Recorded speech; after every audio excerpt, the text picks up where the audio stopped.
मेरे साथ हैं कांग्रेस नीमच जिलाध्यक्ष नंदकिशोर जी पटेल। आइए इनसे बात करते हैं। आपने अभी आरोप लगाया है बीजेपी पर कि मुख्यमंत्री और मंत्रियों ने बीजेपी के यहाँ पर आए, सभा की है और दबाव बनाया है जनता पर। अगर भाजपा का अध्यक्ष नहीं बना तो यहाँ पर बंगला बगीचा समस्या भी हल नहीं होगी और विकास कार्य नहीं हो पाएंगे, ऐसा आपने आरोप लगाया है। आपने सिर्फ आरोप ही लगाया, मुद्दा ही उठाया है, या इसके खिलाफ आप चुनाव आयोग में भी शिकायत करने जाएंगे, या क्या कार्रवाई करेंगे? भारतीय जनता पार्टी शुरू से फासिस्टवादी प्रवृत्ति की रही है और ये प्रजातांत्रिक तरीकों में विश्वास नहीं करती है। 60 सालों तक कांग्रेस ने भी देश में, राज्यों में सरकारें रही है और निचले स्तर पर अलग अलग दलों की प्रतिनिधित्व रहा है, लेकिन कांग्रेस की सरकारों ने इस तरह से दबाव की राजनीति कभी नहीं की।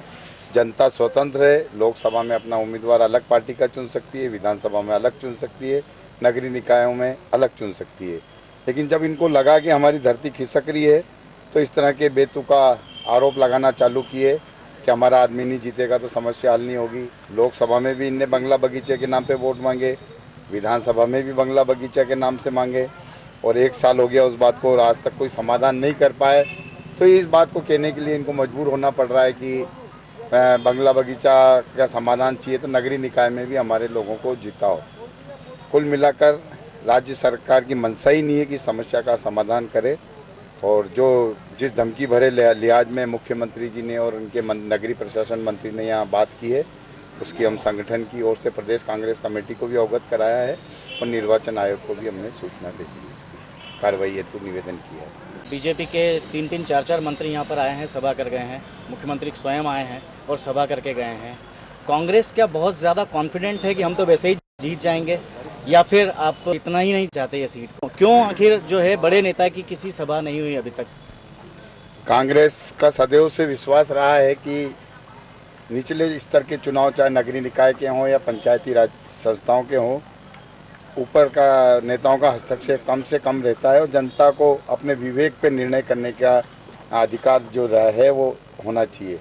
जब दिल्ली में ये बैठे हैं, भोपाल में 10 साल से बैठे हैं, लेकिन इनको आज भी कॉन्फिडेंस नहीं है कि हमारी नगरीय निकाय में हम जीतेंगे, इसलिए बार बार आके इस तरह की भाषा उपयोग कर रहे हैं। रही बात मुख्यमंत्री की सभा की, पूर्व में नगर पालिका के चुनाव हुए थे, जब कांग्रेस के रघुराज सिंह जी चौड़िया जीते, उस टाइम भी प्रदेश के मुख्यमंत्री ने यहाँ सभा की। पिछले चुनाव में जब नीता दुआ जीती तो भी प्रदेश के मुख्यमंत्री ने सभा की और वही इतिहास फिर शिवराज सिंह जी ने यहाँ सभा की और फिर कांग्रेस का प्रत्याशी श्री उमराव सिंह जी राठौड़ यहाँ जीतेंगे। और हमारी पूर्व सांसद मीनाक्षी जी 28 तारीख को नीमच में आ रही है और पूरे नीमच में जनसंपर्क और नुक्कड़ सभाएं करेगी। और उसके अलावा भी हमारे स्थानीय लोग, कांग्रेस जन इतने स्वयं अपने आप में इतने मजबूत हैं कि अपने प्रभाव से, अपने कार्यों से, कांग्रेस के सिद्धांतों से अपने वार्ड में और नगर में कांग्रेस को विजयी बनाएंगे।